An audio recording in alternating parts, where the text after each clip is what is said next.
വിത്ത് വല്ലതും ഉണ്ടോ? തൈ എന്നതാ നടന്ന ഇത് ഞാനിതിന്റെ കുരു മറ്റേ ഫ്ലിപ്കാർട്ടിൽ നിന്ന് വാങ്ങിയതാ. ഇതിപ്പോ ഒരു 3 മാസമായുള്ളൂ. ഇതുണ്ടോ പൂ രണ്ടെണ്ണം വിരിഞ്ഞ്. ഇതുണ്ടോ പൂ വിരിഞ്ഞ് പോയതാ. ഇതൊന്ന് ഫ്ലിപ്കാർട്ടിൽ നിന്ന് വാങ്ങിച്ചാൽ ഉണ്ടാവും അല്ലേ? ഞാൻ വെറുതെ തട്ടിപ്പാണെന്നുകൊണ്ട് 120 രൂപയ്ക്ക് 50 കുരു കിട്ടി.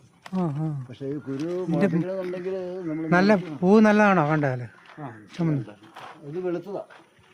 ഇതിനെ കേട്ടാൽ മതിയല്ലേ? ഞാറുന്നതിന് വലിയ കുളമൊക്കെ വേണമായിരിക്കുന്നുണ്ട്. ഇത് കുളത്തിൽ വളരുകയല്ല. ഇതും പൂ കിട്ടി. ഇതെന്താ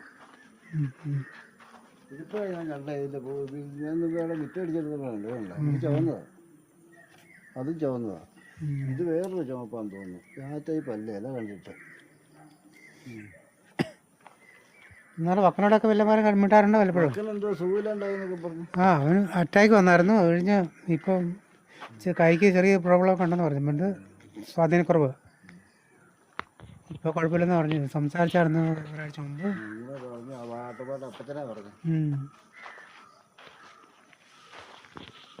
ശരി എന്നാ പിന്നെ കാണാം വല്ല കാലത്തും.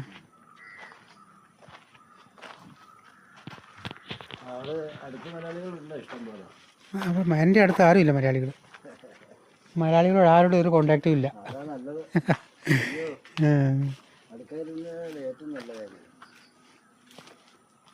എന്നാൽ പോട്ടെ എന്നാ. ശരി, ഓക്കെ, ബൈ, ഗുഡ് നൈറ്റ്.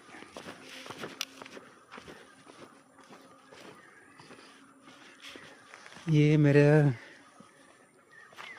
चचेरा भाई है, चाचा का लड़का। ये हमारा पुराना खानदानी घर था।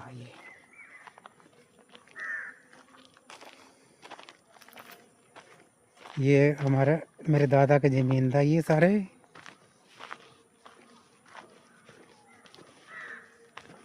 दादा दादी सब मेरा पैदा होने से पहले ही मर चुके थे।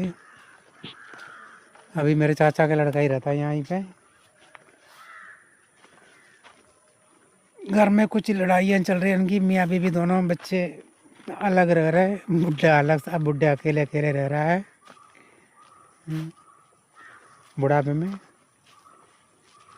फिर भी अच्छे से रखे हुए घर को। ये सारे ज़मीन मेरे दादा का था। ये रबर का पेड़ है ये सब।